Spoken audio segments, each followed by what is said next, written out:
Quando eu era criança, meu pai trabalhava muito. Ele trabalhava na marinha e ele era tipo, tudo que aparecia para fazer, ele fazia. Então, ele saía às 5 horas da manhã para ir trabalhar e chegava em casa à noite.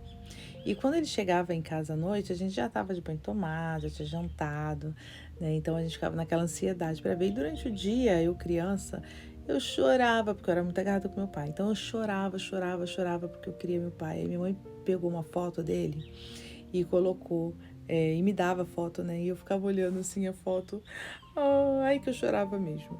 E ficava naquela, né, do dia inteiro, na ansiedade pro meu pai chegar. E quando ele chegava, a gente banho tomado, já jantado, preparadinho para dormir, a gente ficava, eu e meu irmão, com a diferença de 1 ano e 6 meses, ficávamos ali esperando, olhando pro portão. Na hora que ele abriu o portão, gente, a gente saía correndo.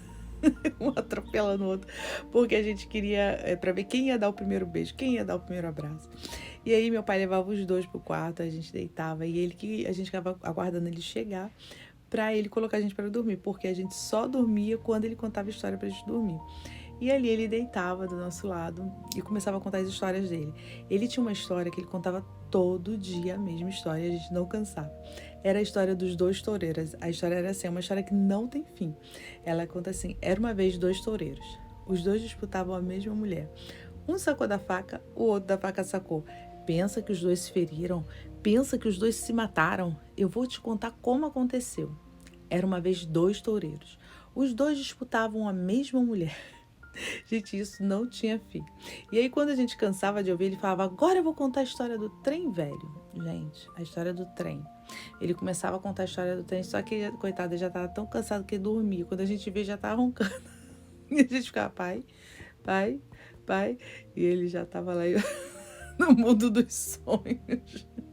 E até hoje eu fico: gente, eu não sei o final da história do trem. Eu não, até hoje nada sei dessa história. E a nossa vida foi assim, né? Como a vida de todo mundo, né, esperando para chegar, de toda criança, hoje a gente sabe, né, que antes a gente sentia aquela falta, aquela saudade, hoje a gente entende que era cuidado, né, trabalhando, como todos os pais saem. E eu conto essa história nessa música, Papai, né, quando fala da história do trem, quando fala dos dois toureiros, é essa história que eu fiz, que eu escrevi essa canção, contando, né? E amanhã eu vou lançar essa canção aqui para você, então fica aí um pedacinho da história da A Papai.